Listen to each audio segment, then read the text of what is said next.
Hi, this is Amir again from simpletech.ca.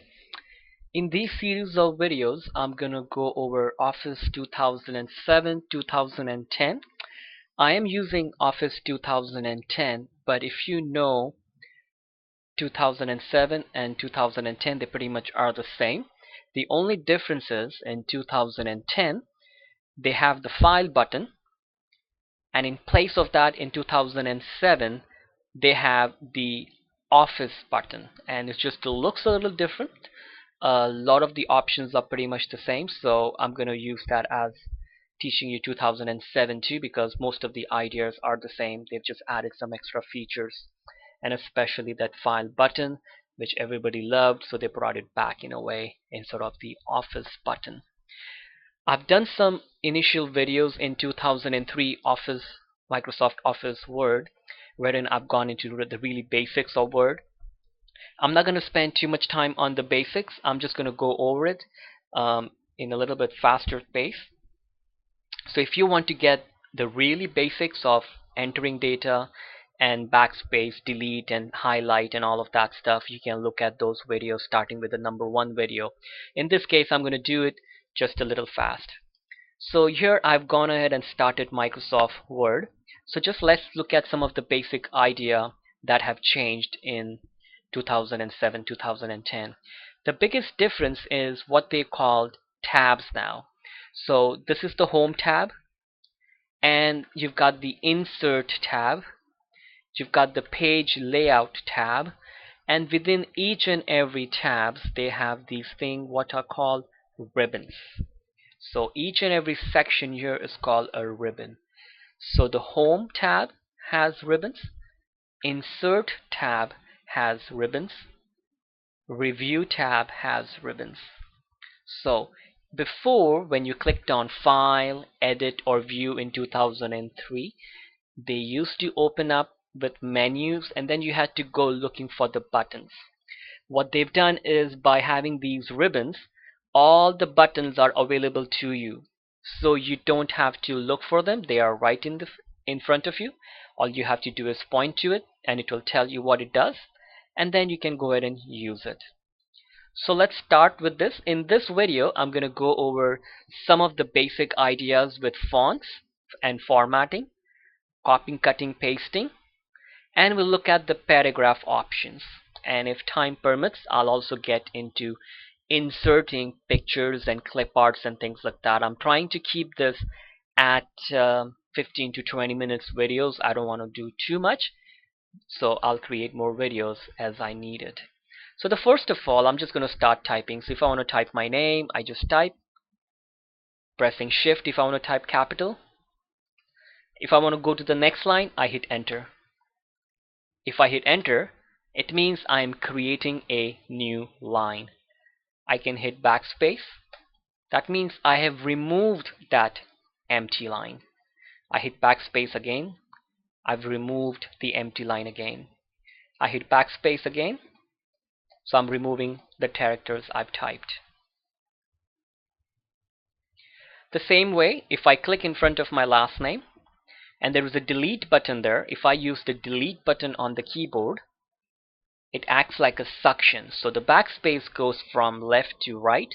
In this case, this acts like a suction, so you have to be on the left hand side of the character. And the blinking line is called the cursor, which is the most important thing in Word. So now if I click delete, it eats up the word. So now I type my last name again, hit enter, and say if I want to just type an address. I'm typing as if, I'm trying to write a cover letter or something like that. I hit enter, type my city, Toronto, Ontario, and Canada. Now you'll find that by default, Word is leaving an extra space in between each lines. To fix this problem, all I have to do is I get close to the word A in front of my name, left click and hold it, highlight, and then as I'm holding the left click, I just move down, so I highlight everything. Now, if you look here, there is a section there called Styles, and I'm just going to choose the option where it says no spacing. Now you'll find that it is single spaced rather than double spaced, which is what the normal style does. Just going to highlight the information again. Click on normal and it does a double space. So I'm just going to click on no spacing, back to normal. Okay. If you want to highlight one word, you can just double click on it.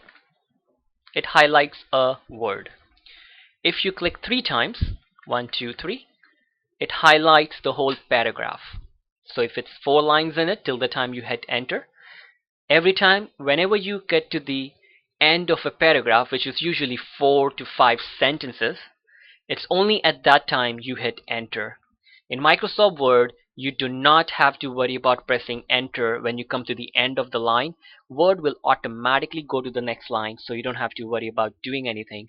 The only time you hit enter is when you want to start a new paragraph.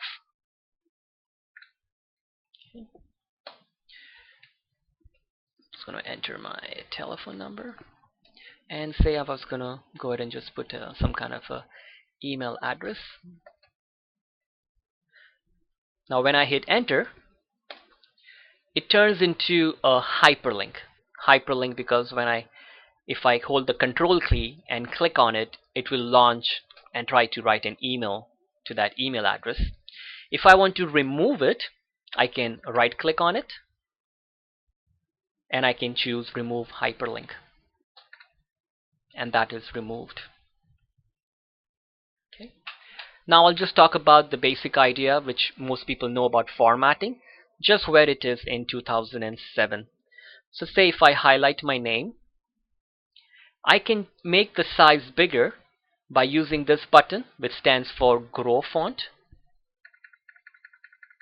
Keep clicking it. Or I can use this drop down menu here and choose a size that I would like. In the same way, I can use this button to shrink font to reduce it. I can also change the font type to whatever I want.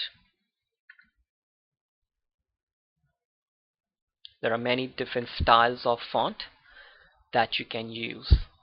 While it is highlighted, I can make it bold, italic, underline. I can remove it all if I press it again. So it's like on, off, on, off. Press it one time, turns it on. Press it another time, it turns it off. Remember, at any time you feel like, you can pause the video, go back, practice, come back and watch it. I'm just going to continue showing you things. There is another button that they've kind of added here, which stands for change case. So if I click on it and say if I choose uppercase, you will find that my name has become all caps. You see, it's become all caps now. I can go back and I can make it capitalize each word only, which is the way it was. I can go back, I can say lowercase, so now everything is lowercase. I can go back and make it capitalize each word. I can also change the font color, which is up here.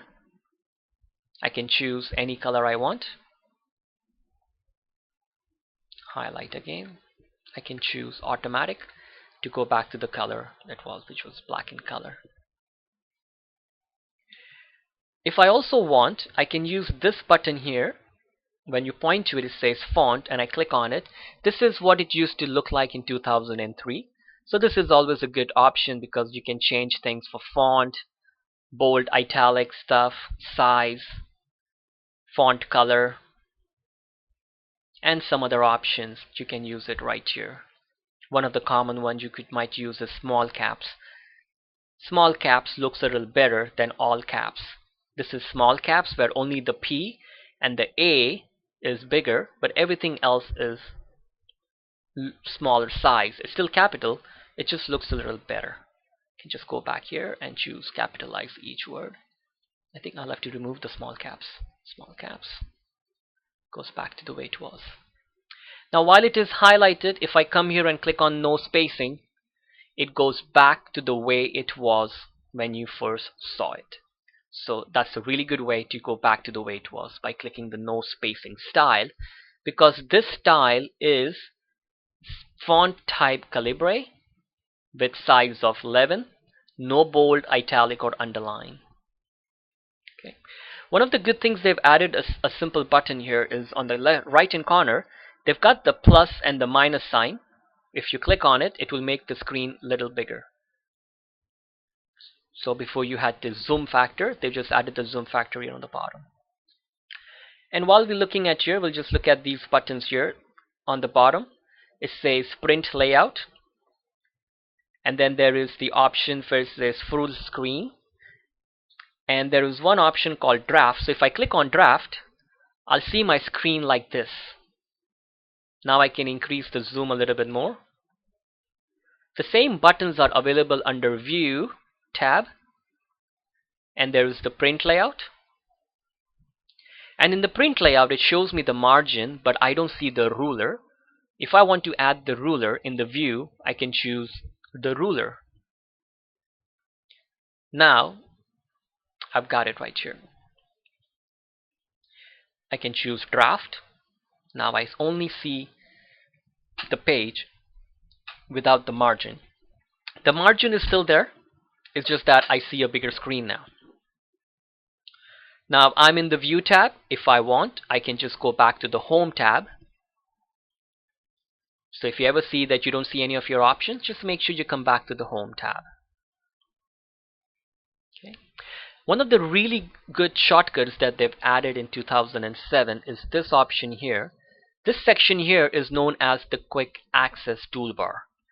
If I click on the drop down menu here, and I can say, you know what, go ahead and add the print preview button. So now it adds the print preview button. I can also add the print button. If I want, I can add the open button to open a new file, or even a spelling and grammar check. So I can click that. I've got the spelling and grammar check button. I can go back and I can say more commands. If I want to find some more buttons which are not listed there, I can go here and say all commands, and there are a whole bunch of commands that I can add to this list right here. Just going to cancel that. So that is called the Quick Access Toolbar. So that's the new feature in 2007, which you can customize as you want it. Now I'm in the draft mode. You can see this underline. It means that I cannot type anything below that. So if I want to go to further down, I have to click enter. Okay. I'll just briefly go over copying, cutting, and pasting right now. So say if I highlight this information and I choose copy, or I can right click on the information and choose copy. I click here and I choose paste. Copying and pasting means leave the information there and also put it in a new place. Say I highlight this information in the middle and I choose cut. As soon as I cut it, you see it means it's removed it from there. Now once you do that, you also need to tell Microsoft where do you want to put it. So it's about the cursor. So I'm just going to click here, hit enter to create an empty line, because if your cursor is still here, it will paste the information there, and I want it here. So I click here and I hit paste. So now that information was cut from here and it's been put in a new space.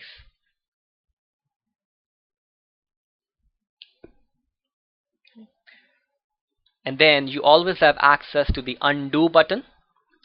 If you have never used Microsoft Word, the undo button is a lifesaver, because anytime you make a mistake, you can do undo, which means go back one step. So I can hit undo, cancel the last step, undo, cancel the step before that, undo, undo, so it goes back to the way it was. Hit enter if I want, and I can continue typing whatever I want to type. So right in this mode, I'll just continue with the formatting feature. So say if I highlight all this information, and I'll do bullets and numbering. So we've looked at the fonts, we've looked at the copy, cut, paste. Let's look at the paragraph section, starting with this button, which stands for bullets. In 2007, they've given you the option with the drop-down menu to choose right away what kind of bullets you want. So I can choose that I want the square bullets. I press it again, it turns off. click it, I can choose something else. Press it again, turns off. Same thing, there is an option for numbering. I can click it and I can choose numbering, whatever kind I want. Press it again to turn it off. These two buttons are for indentation. So if I click it, it increases the indent, which is like when you hit tab on the keyboard, and I can decrease the indent. I also have the option for alignments. Right now it's on the left hand side of the page. I can move it to the center, right. We'll talk about the justify a little later, and also this button I'll talk about a little bit later, maybe in the next video. So I can put it back to left. So the alignment is left, center, and right.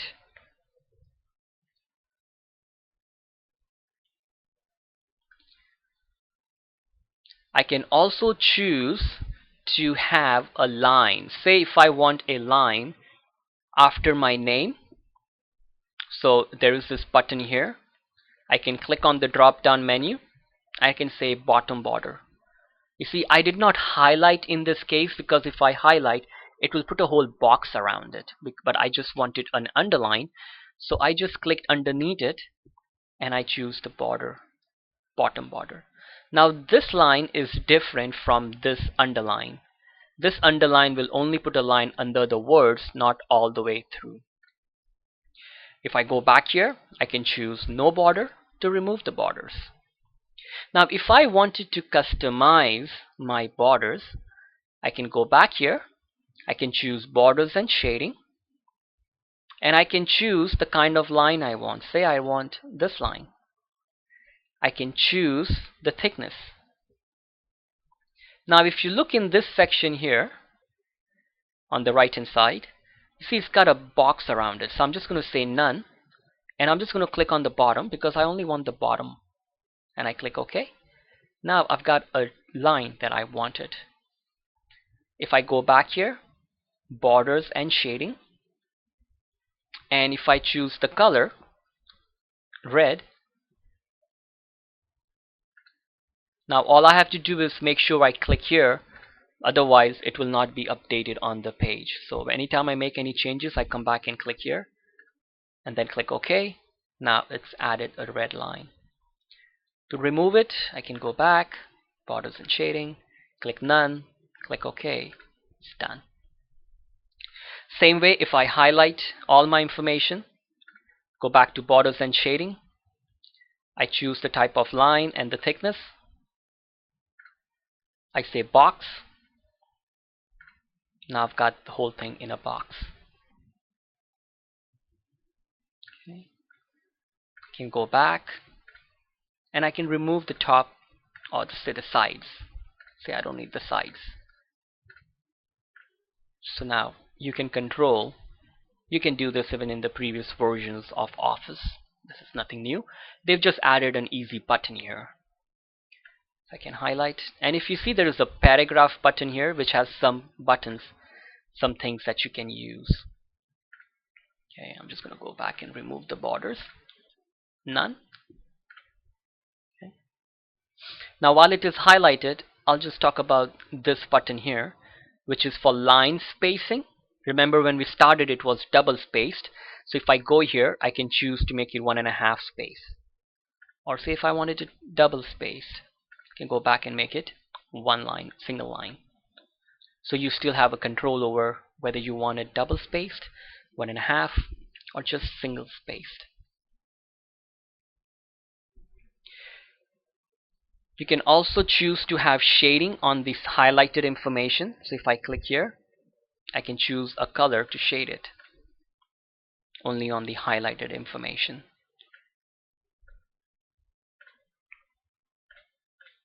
Okay, highlight, shading in the paragraph category. You can say no color.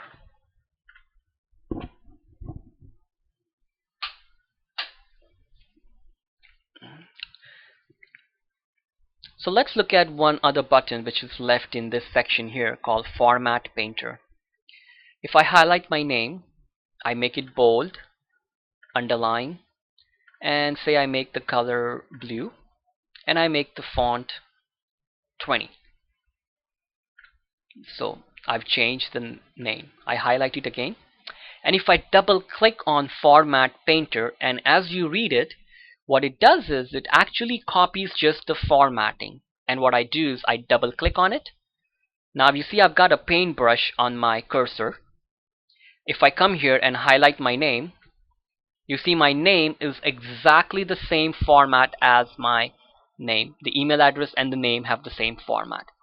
If I click on Toronto, now Toronto's got the same format. If I click on Canada, so till the time you don't click this button, whatever you click on will change. So make sure that when you're done, you either hit escape on the keyboard or you click the Format Painter to turn it off. So now there is no more paintbrush on it. I can hit undo if I want to go back to the way it was. So that is called Format Painter. Okay. Let's look at some interesting features under the Insert tab. So if I want to add a picture or a